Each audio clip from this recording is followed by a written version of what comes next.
Meanwhile, Saudi Arabia has announced that Ramadan begins this Monday, dashing hopes that a Gaza truce could be agreed to before the start of the Muslim holy month.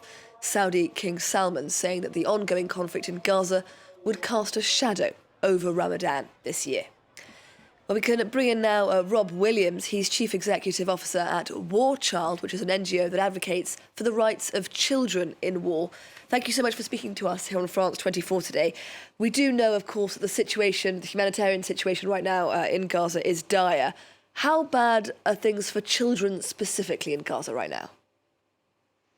Well, children are under incredible stress, and as well as dealing with the fear that comes from being displaced and hearing drones above your head and hearing explosions, they're also struggling for food. And it's worth thinking about this food situation in a little bit more detail. There are about 2 million people still in Gaza.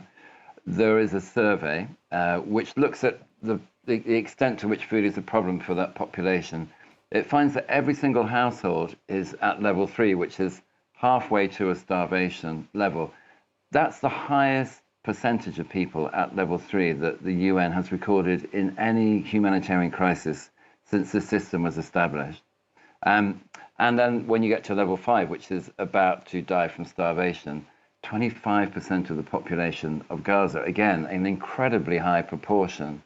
And adults are regularly going without food so that their children can eat. Children are the highest priority for civilians in Gaza. But the situation really is incredibly desperate and the worst that has been recorded by humanitarian agencies. And are children particularly vulnerable to famine conditions compared to adults? They are. Very young children do not have the kind of reserves of fat that they need to be able to survive. They become dehydrated very quickly if water is in short supply. And if water is contaminated and a young child gets stomach issues and diarrhea, they can die very, very quickly on a timescale which is shorter than for an adult. So children are particularly vulnerable whenever there is a food crisis and whenever supplies of water are much more difficult to come by. And that is indeed the situation in Gaza at the moment. Now, we've been talking, of course, about famine, which is, of course, an extremely pressing, alarming issue.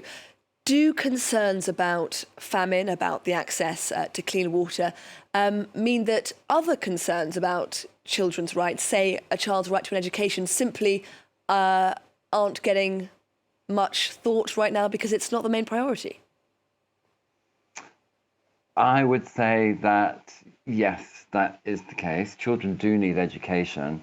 When you think about what a crisis actually represents for a child, there's the physical issues about food and access to healthcare, but the psychological issues that children face when they're living in a situation of incredible stress are really extremely important. And actually, we've seen over the last 10 years the humanitarian emergency response system beginning to be much more understanding that if you're going to send food aid and water into a crisis hit zone, you also need to be sending psychologists and you need to be sending in budgets and technical support to get education back up and running. Because the child, yes, definitely needs food and water, but unless, let's say, a 2-year-old has some kind of psychosocial security, the processes that are going on inside their brain, which is being constructed at a very rapid rate at that age, they will be interrupted. So the cognitive development of children can be severely affected by psychological trauma. And it's an issue that doesn't impact adults in quite the same way because our brains are already constructed. So the psychology of this conflict for children is very, very important alongside the physical need for food and water. So it might be vital, but what sort of psychological help is available on the ground in Gaza right now, if any?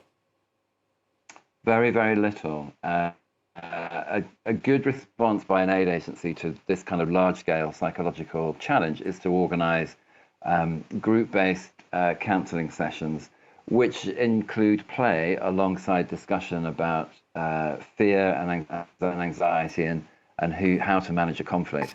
And you need to gather children together to do this, but it's extremely dangerous. I saw a video last week of an organisation that we support, trying to gather children together to do a play-based session, which after a few minutes was completely disrupted when a bomb fell literally 50 meters away from this large group of children who all had to run away extremely quickly. So the ability to do psychosocial support is very limited. We are running helplines so that families who are facing particular psychological trauma can access some kind of help. But really, it's a fraction of what's necessary at the moment. Rob Williams, CEO of War Child, thank you so much for speaking to us here on France 24 today. Thank you.